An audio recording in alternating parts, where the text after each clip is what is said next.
Good morning, everyone.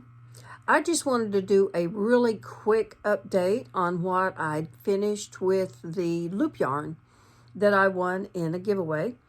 The only one I have left is the 10, and I will show you what I have been making.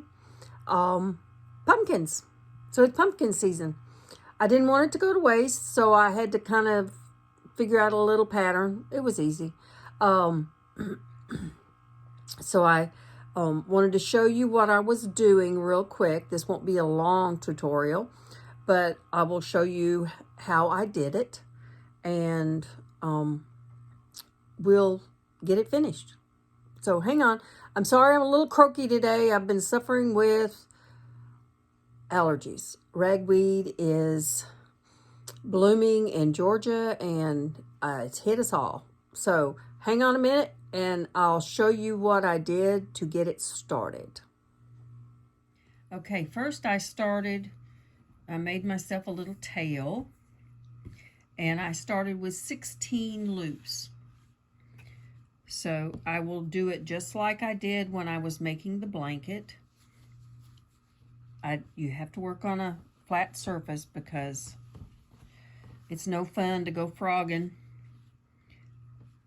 and tear it all out and go back and try to figure out what you did when you missed a stitch. And I don't like to just poke a stitch in there and repair it. I really would rather it be right in the beginning. But we'll get these rows done up a little bit so you won't have to watch the whole thing. But this is this is what I'm doing here. I'm just trying to get these even. I try not to twist these because it does matter. It will show a little bit later, but when you're talking about a pumpkin, it probably is not going to matter because we're going to be puckered in places anyway. But let me get a few rows done and I'll show you my progress. Okay, I got quite a few rows done, and I only have a couple of more left to go.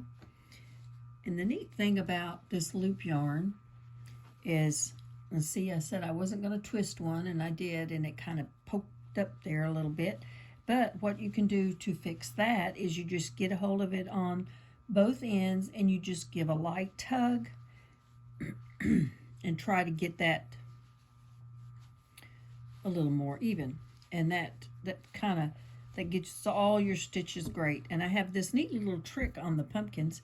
Now I did make some purple, and I had 3 skeins of the purple sparkle, and I had 3 skeins of the tan. And I'll show you in a second what I did to make it look like a pumpkin, because it doesn't really look like pumpkin this way, does it? So, but give it a minute and I'll show you the rest of it. Okay, so after I said I didn't want to miss a stitch, I had my mind somewhere else and I missed a stitch. So it just kind of leaves this big hole. Luckily, I haven't gone too far, so I can just pull it out. And I was just a few ahead. That's what happens when you're not paying attention. I was just kind of daydreaming. And it kind of reminds me of something my sister used to laugh at me about. But did you ever play the game where you could chew gum and pat your head at the same time? And it's hard to be coordinated to do that. But that was a little game that, I don't know, we might have made it up. I don't know if anybody else played that game or not, but patting your head and chewing gum at the same time and stay in rhythm, it's not easy. So anyway, I got a little distracted with my daydreaming, and see, it's easy to miss one when they're all look-alike. And I usually, every row, I flip it over and see if I missed one. So I've almost got my panel done, and when I get done, I will fold it over. and I'll show you what I do from there. Okay, now this is the last row. I'm going to have a little bit left over, but this will be the largest pumpkin that I've made. So I got just a few more here, and I'll show you what I do to finish this off. Let's say, okay, 2 more. And I'll leave a little tail so that I can sew them together. And I make sure these are nice and even. Oh, looky there. I missed another stitch. That's where I started talking and not paying attention again. Let me try that. Just take a second here to fix it. But I would have figured it out when I started finishing it off that I had missed it when I come to it. But I just don't like the gaps it leaves. Okay. So when I get to the end here, the loop yarn is actually very easy to finger knit. And if you have children and you want to do a little project, I think it works out really well. Now, if you're using one of the sparkly ones for something that's going to be close to their skin or a blanket, I wouldn't use it. It's just too itchy. According to my granddaughter, it's itchy. So I'm going to take this and cut it.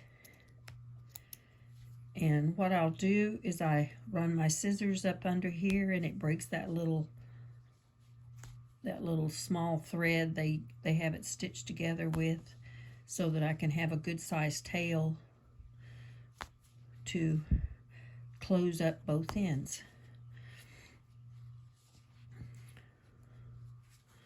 And these aren't traditional color pumpkins, I know, but it's what I had. And these days, you know, you can just use any color, whatever you like. I didn't have any orange. It would have been nice if I'd have had some orange or burnt orange or something like that. Okay, so I'm coming to this last one. And I need to break that one. And we'll just leave that hanging there for a second. Okay, and this is how I finish it. Just like when I did the others, I pull it up and through, and then I grab the next one and pull it up and through. And so it actually leaves a nice little border there. You're not really going to see it once we get it put together, but I'll do this all the way across.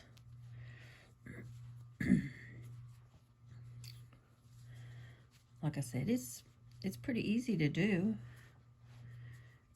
but I had to work with the colors I have. I did start a black pumpkin out of some different yarn that I had, a ball of yarn that was just a piece of a yarn. So I started a small black one. So yeah, my colors aren't traditional fall colors, but who says we have to be like everybody else, right? I just go with the flow, whatever I have. Okay, and then see how nice it left that edge. This is my last one. Now, when I tie that off, when I sew it together, I'll catch that loop so that it locks it. And I'll take and pull it out a little bit and make sure that I have that. And this neat little trick that I have is, because it doesn't look like a traditional pumpkin, I couldn't go this direction, I have to go this direction. So I'm going to flip it inside out and use the other side, which has the ribs. So is that not cool? So I'll have the pumpkin ribs going up. And I will take this little piece that I left, my tail, and I do take the crochet hook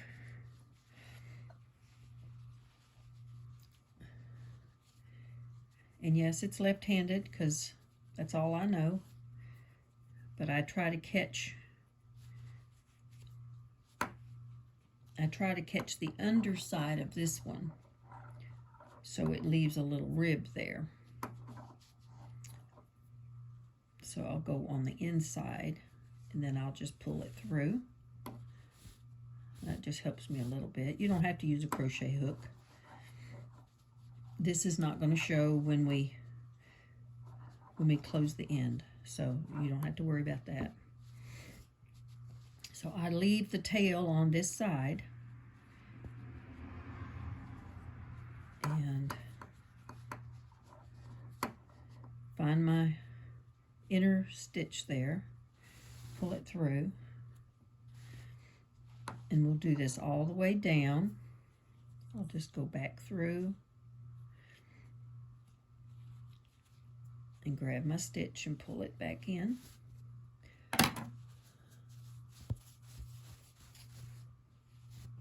Okay, let me finish all the way down to the end here so you can see what I'm doing. I'm trying to do it so you can see it and I can see it also while we're doing it. Don't worry about any little fuzzies, because if there's any that's bothering you, you can pick them off. See, I have some pink because there was some pink earlier for the blanket I did. So you just have to, so I just catch that on the underside. I have to make sure I don't go through the same one because then it'll pull that stitch out.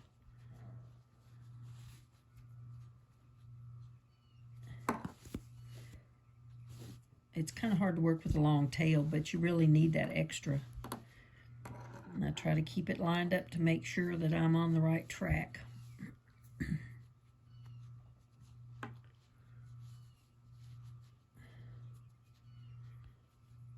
And got to go through the right side because I have to rotate sides back and forth.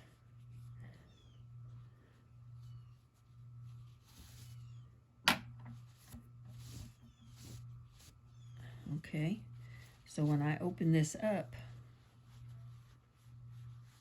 it'll have a little rib right there all the way down,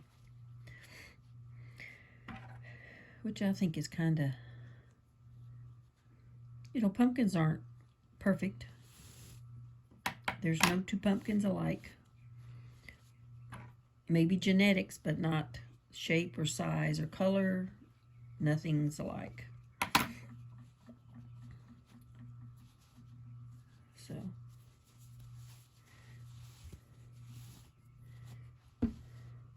and you can use polyfill to fill them, or actually you could use anything that you have. If you can't get to the store or don't have the means to get a store-bought fill, you can fill them with whatever you want to. Back in the day when my dad was making quilts, and I know you probably have heard this, maybe, when the quilt started wearing out, they put it back up on the frame, and they used that quilt as the center batting, and they just made new tops for them and new bottoms, linings. So the quilt became sandwiched between new pieces. And I have actually had antique quilts that was done exactly that way. They were lined, and I even had it dated one of the quilts was dated to the 1880s because of the material that was used that was only available during those times. It was a professional woman who actually dated vintage and antique quilts. She was very good at it. She knew what fabrics came out, what colors came out, what textures came out, at what years. It was kind of amazing. Okay, and I'm getting towards the end, and I'm going to catch that loop that we ended with a while ago, get it in that last one, and see, you don't even see it. And I have this one, which is not long enough. Well, maybe it is,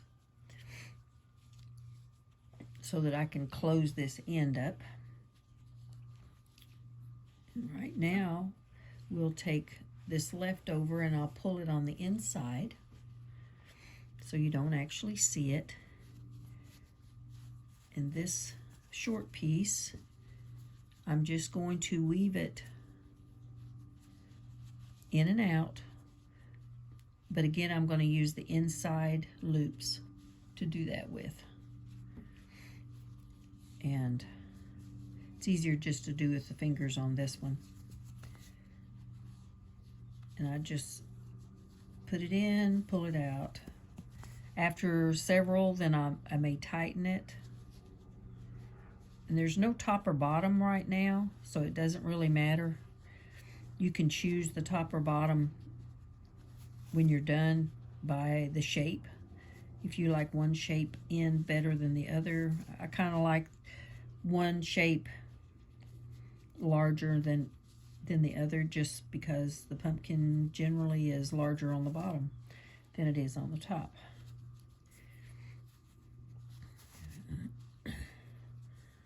So this, and it looks like I'm running out, but I'm not.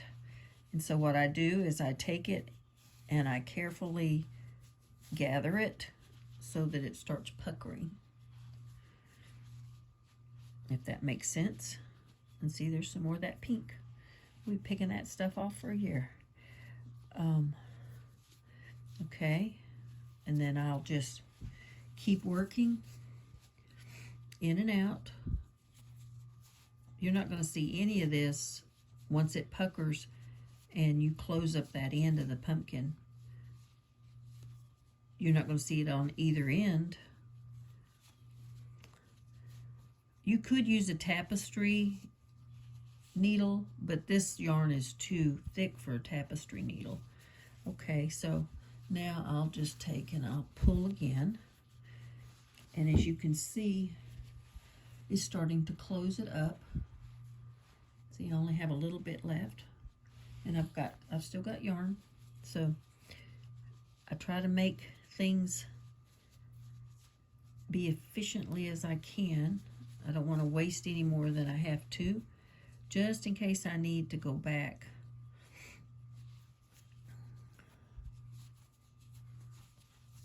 Okay, and we're at the very end. And we'll close this up. So you'll have a small hole. I do leave a small hole because I'm going to put the stem on one of these ends. So I have to have a hole to put that stem down in there. So I'm not going to totally tie that off just yet. But as you can see, it's puckered, and we'll be able to stuff it now. Okay, now for the stuffing. Because I did not have any more polyfill, I'll tell you what I did. I recycled grocery bags.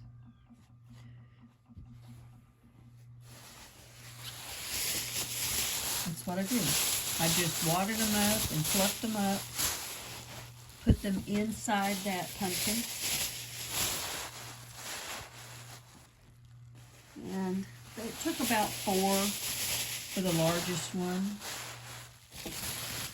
You can put more if you want them tighter, but I do not want them so tight that it opened up these seams and you could see in it. Okay? And you can squish them and shape them any way you want. And I think I'll put one more, because this is a larger one. And like I said, I'll just squish them and fluff them up and stick them in there. Now, I will close this end, and I'll show you what we're going to do with the stem. Okay. Now, here we are with our pumpkin. Like I said, you can squish it any way you want. And next, I have this little tube that I made out of some green. Kind of resembles a stem, doesn't it? And I will attach it with that little, I'll show you just now though, but I'll attach it with that little piece of string, and you have a pumpkin. Now, I did add these little curlicues. This is what it looks like when I'm done. I did make those little curlicues for the others.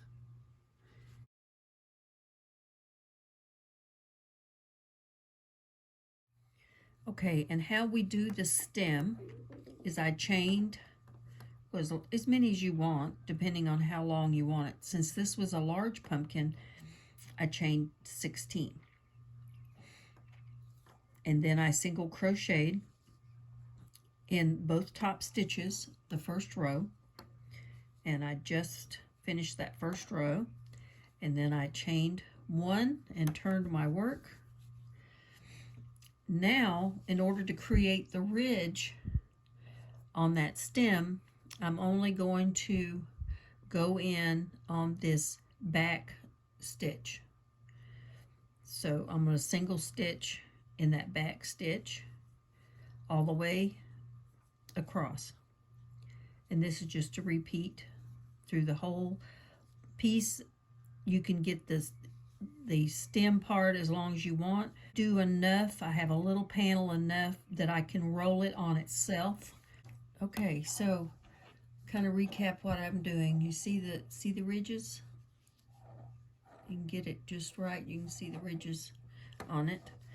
This is enough to roll and make your stem. And see, you can twist it. You can do whatever you want to do with it. Sometimes I just roll it in on itself, and sometimes I don't line them up on purpose. I just made them kind of gives it a regular twist to it.